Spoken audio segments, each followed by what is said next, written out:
شہرباز صاحب، کافی عرصے سے جب ہم بات کرتے تھے بلوچستان کے حالات پر تو آپ بھی اور دیگر ماہرین بھی صرف توجہ دلواتے تھے کہ حالات بہت خراب ہو رہے ہیں. اب ہم دیکھتے ہیں کہ یہ اپنی نوعیت کا ایک بہت ہی مختلف واقعہ بھی ہے کہ ایک ٹرین کو ہائی جیک کر لیا جائے اور اس میں اتنے سارے لوگوں کو یرغمال بنایا جائے. بغیر کوئی لگی لپٹی اگر ہم کہیں تو یہ ایک بہت بڑا سیکیورٹی فیلئر بھی نظر آتا ہے، کیونکہ اس میں بڑی تعداد کے اندر خود سیکیورٹی اہلکار بیٹھے ہوئے تھے، اس ٹرین کے اندر سوار تھے. آپ کیسے دیکھتے ہیں BLA کے ماضی کی کارروائیوں کو؟ ہم نے دیکھا ایک پہلے بھی ٹرین اسٹیشن کے اوپر حملہ ہوا، وہاں پر بھی سیکیورٹی اہلکار ہی نشانہ تھے. BLA کے جو طرز رہا کارروائیوں کا، اس اعتبار سے یہ کتنی تشویشناک اور ایک حیران کن خبر رہی آپ کے لیے؟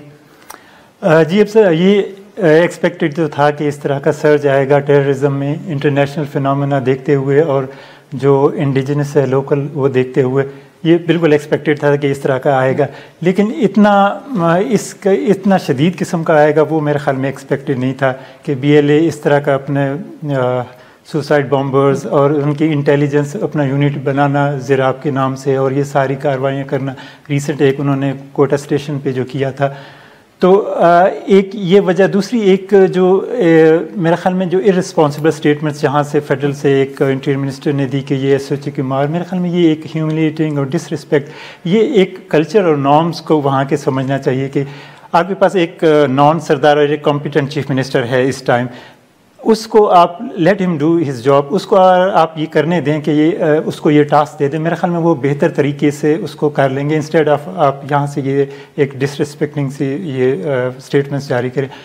دوسرا کہ یہ اس کو آپ کو بہت سمجھنا پڑے گا. ہمارے پاس ریسنٹ ایک مثال ہے چائنا میں شنجیانگ پروونس کی، جس طریقے سے انہوں نے بیجنگ نے سینٹرل گورنمنٹ میں یہ سارا انہوں کی کیس اسٹڈی ہے کہ کس طرح انہوں نے انسرجنسی کو ختم کیا اور ان کو انگیج کیا ان کے لوگوں کو. وہ ایک کیس اسٹڈی آپ کے سامنے ریسنٹلی 2 دن پہلے ڈان نیوز پیپر میں اس میں کافی ڈیٹیل میں آیا ہوا تھا کہ کس طرح انہوں نے ختم کیا. ایک میسو پروگرام ڈیولپمنٹ کا وہاں شروع کیا.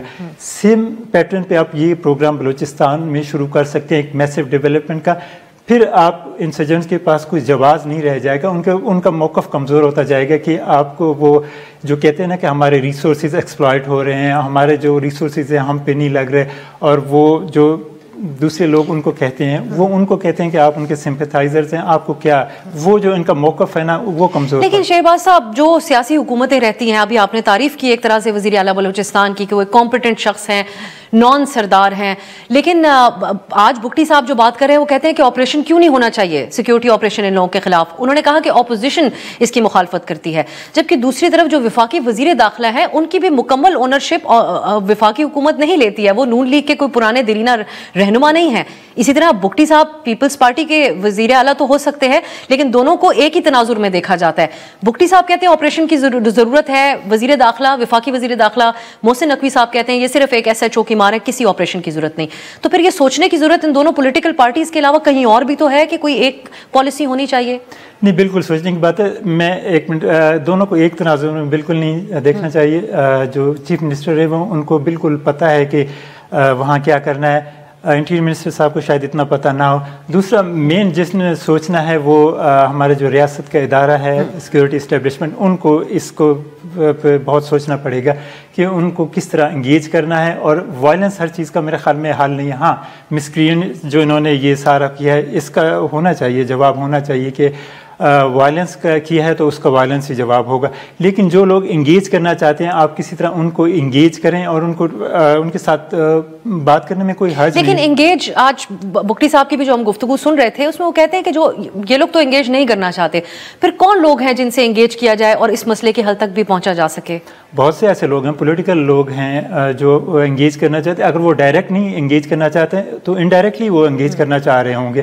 آپ انڈائریکٹلی بات کر لیں، جیسے کہ یہ کچھ پولیٹیکل فگرز ہیں، ان کے علاوہ نان پولیٹیکل ہیں، ماہرنگ ہے، ان جیسے لوگوں کو آپ انگیج کر سکتے ہیں کیونکہ وہ وائلنس نہیں کر رہے. اگر وہ سمپیتھی بھی ان کے ساتھ شو کر رہے ہیں وہ بھی ان کی ختم ہو جائے گی، کیونکہ ان کو کاؤنٹر آرگومنٹ آ جائے گا کہ آپ جو ملیٹنٹس ہیں ان کو سپورٹ کر رہے ہیں. تو انگیز میرے خیال میں وہ ایسا کوئی نہیں ہوتا کہ آپ کو ٹیبل پہ آنا نہ چاہے، بات نہ کرنا چاہے، کیونکہ ان کو بھی پتہ ہے کہ اس کا اینڈ نہیں ہوگا. کیونکہ وہ جو کہتے ہیں انڈیپینڈنٹ بلوچستان، وہ ایک حقیقت نہیں ہے، نہ ہو سکتا ہے. تو اس کے لیے ان کو بھی ہوگا کہ کوئی انگیج کرے. اس کے لیے سب سے پہلے آپ نے جو ایکسٹرنل ان کی جو فنڈنگ وغیرہ ہے یہ اس کو دیکھنا پڑے گا. جب تک وہ آتی رہے گی, یہ سوفسٹیکیٹڈ ویپنز اور دوسرے چیزیں ہوں گی, تب تک یہ تو جاری رہے گی. کیونکہ یہ جی میں یہ آپ سے پوچھنا چاہوں گی ساتھ میں, کیونکہ بھی آپ نے ذکر کیا مارنگ بلوچ کے حوالے سے بھی, ان کے حوالے سے ایک ریاستی جو ہمیں رد عمل نظر آیا وہ یہ تھا کہ یہ دہشت گردوں کی پراکسیز ہیں. سو آپ کی نظر میں رکاوٹ کیا رہی کہ جن کے ساتھ انگیج کیا جا سکتا ہے ان کے ساتھ بھی انگیج نہیں کیا گیا؟ آپ کی نظر, آپ کیا سمجھتے ہیں کہ کس وجہ, کیا وجہ بنی اس کی کہ ان کے ساتھ انگیج کرنے کے بجائے ان کے لیے اسٹیٹمنٹ دے دیا گیا کہ یہ دہشت گردوں کی پراکسی ہے؟ میرے خیال میں جو لوگ یہ کنفلکٹ بینیفیشریز ہیں بلوچستان میں, کچھ وہ لوگ کبھی نہیں چاہیں گے کہ یہ ایشو سالو ہو. ان میں سے میجورٹی یہ ہیں سردارز ہیں جو کہ جنہوں نے سب سے زیادہ استحصال بلوچ کا کیا ہے مالی طور پہ بیوروکریسی کے ساتھ مل کے, تو وہ کبھی نہیں چاہیں گے, کیونکہ وہ الیکشن ہی اسی چیز پہ ان کو یہ ریاستی ادارے سپورٹ کرتے ہیں کہ ان کو الیکشن جتواتے ہیں کہ یہ دوسرے سائڈ پہ وہ ان کو بتاتے ہیں کہ یہ لوگ اگر آ گئے تو یہ زیادہ آپ کو نقصان پہنچائیں گے, ہم we are more loyal to you. تو اس میں یہ نہیں چاہیں گے کہ انگیج ہو اور مذاکرات ہوں, تو وہ اس کو کبھی اس پہ ٹیبل پہ ان کو آنے نہیں دیں گے. ان جو ریاستی ادارے ہیں نا, ان کو یہ دیکھنا پڑے گا کہ یہ لوگ جو ہیں نا, یہ جو اسپوائلرز ہیں, ان کو سائڈ پہ کر کے پھر ہی جا کے آپ ان کے ساتھ بیٹھ سکتے ہیں, ادروائز یہ لوگ آپ کو ان کے ساتھ بیٹھنے نہیں دیں گے.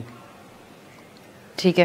ابھی جو تازہ ترین اطلاعات ہیں وہ باقاعدہ ISPR کی طرف سے آ رہی ہیں, جس میں بتایا جا رہا ہے کہ 33 دہشت گردوں کو مار دیا گیا ہے. یہ ہمارے پاس اس وقت کی تازہ ترین اطلاعات سامنے آ رہی ہے.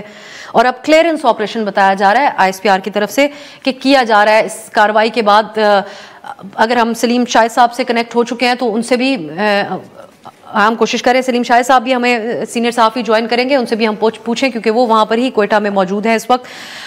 مین وائل شہرباز صاحب, آپ سیکیورٹی فیلئر کے اعتبار سے صرف ہم ان دو واقعات کو اگر دیکھیں, کیونکہ ان دونوں کے اندر ٹارگٹ تو افواج کے جوان ہی تھے, ایک جو ٹرین اسٹیشن کے اوپر حملہ ہوا, اس کے بعد یہ ہونا, یہاں پر سیکیورٹی لیبس کے حوالے سے آپ اس کو کیسے دیکھتے ہیں؟ پھر ہم جو اطلاعات سنتے ہیں کہ ٹرین سے جب ٹکٹ بک کروائے جاتے ہیں تو ادھر بھی پوری آئیڈینٹی ہوتی ہے, تو نوئنگ دا فیکٹ کہ یہاں پر اس انداز میں افواج کو, سیکیورٹی اہلکاروں کو بھی نشانہ بنایا جا رہا ہے, تو اس میں آپ کو لیبس نظر آتا ہے کہ کوئی SOPs مختلف ہونے چاہیے تھے؟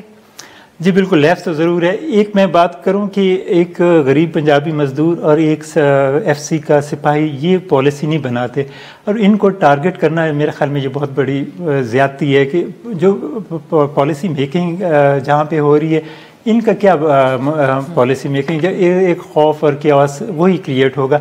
باقی میرے خیال میں ہمارے ملک میں یہ اس طرح کی انفارمیشن لیک ہو جانا اور سارا یہ ڈیٹا وغیرہ وہ بہت ہی آسان ہو چکا ہے, کیونکہ ایک معذرت کے ساتھ یہ چیزیں لینا کوئی مشکل نہیں ہے.